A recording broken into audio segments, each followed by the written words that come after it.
लेकिन अभी जो लेवल प्लेइंग फील्ड बात की, एक वो मेरे जहन में एक स्टोरी आ गई। हसन यूब, आपको याद होगा, मेरे ख्याल में 24 अक्टूबर को एक लेटर लिखा गया था इलेक्शन कमीशन ऑफ पाकिस्तान ने। ये था proposal for posting of senior federal government officers. अगर आपकी नज़र से ये लेटर गुजरा हो, इसके अंदर आईजी और डीसी इस्लामाबाद, वो है क्या, स्टोरी क्या थी, और ये अभी तक उसके ऊपर अमल दरामद नहीं हुआ और आप मुस्कुरा भी रहे हैं।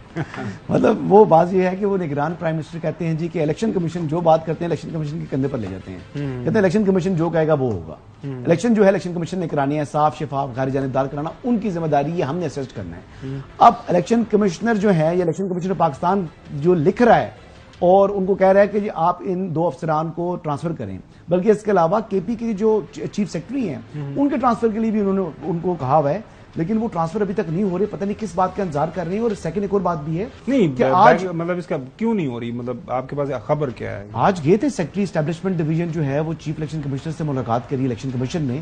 मैंने तर्जमान उनके हैं हारून शनवारी साहब, उनको मैंने मैसेज लिखा तो कहते हैं जी मेरा गला खराब हो गया तो मैं जवाब नहीं दे सकता। पहले उन्होंने मुझे फोन जी आप मुझे मैसेज लिख दें। मैंने मैसेज उनको लिखा, मैसेज कहते हैं जी कि मैंने आपको बताया कि मेरा गला खराब है तो मैं छुट्टी पर हूं।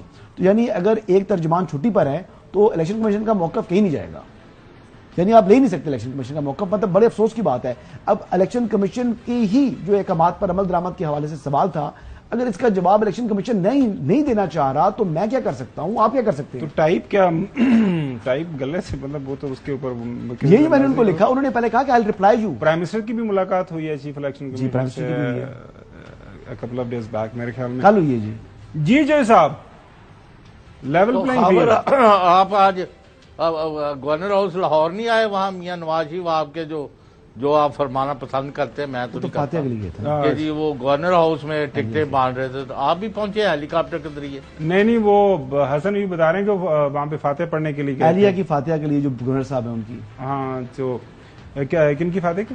गवर्नर साहब की मेरे ख्याल से एहलिया की फातिहा के लिए गए थे ना, फैमिली में कोई डेथ थी। अच्छा, उनकी डेथ हुई थी। चले अजय साहब, जाहिर है वो जो बलीगुर रहमान साहब हैं वो इस बात से इनकारी तो नहीं है कि वो पाकिस्तान मुस्लिम लीग नून से उनका ताल्लुक है, वो सारी की सारी सियासत उनकी पाकिस्तान मुस्लिम लीग नून से है, तो वो वहां पे चले गए तो मेरे ख्याल में लाहौर के अंदर। अच्छा, बात तो इलेक्शन कमीशन की हो रही थी, वो मियां साहब पर पहुंच गए। तो ये जो बुनियादी तौर पर हम बात कर रहे हैं, ये लेवल प्लेइंग फील्ड की, और ये भी ये स्टोरी जो इलेक्शन कमीशन के जो उन्होंने रिकमेंडेशन की और उसके ऊपर उन्हें कोई अभी तक अमल दरामद नहीं हो रहा, तो मैंने पूछा तो है हसन से कि ये प्राइम मिनिस्टर साहब क्या एक आध बंदे की पोस्टिंग ट्रांसफर भी नहीं कर सकते? जी जो साहब, भाई अभी कोई भी अपना किरदार तो अदा कर नहीं रहा, तो यही तो मेरा रोना है। आपने कहा कि मैं भाई गवर्नर किस खुशी में वहां मीटिंग करवा रहा है, अफसोस नहीं करने गए, सारी जगह आया है, पूरी वीडियो चली है कि यानी वो कुर्सी भी छोड़ दी है गवर्नर ने।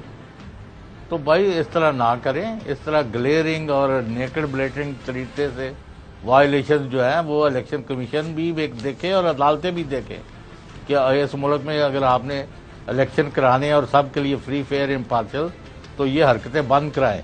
और इसी तरह पुलिस और इंतजामिया जो कर रही है, मैं 20 दफा इसके जी अच्छा साहब, बिल्कुल आप सही फरमा रहे हैं। ये सदर पाकिस्तान जो खत है इलेक्शन कमीशन भी देख रहा है, और हमारी ख्वाहिश यही है कि पाकिस्तान के अंदर जो साफ शफाफ इंतखाबात हों।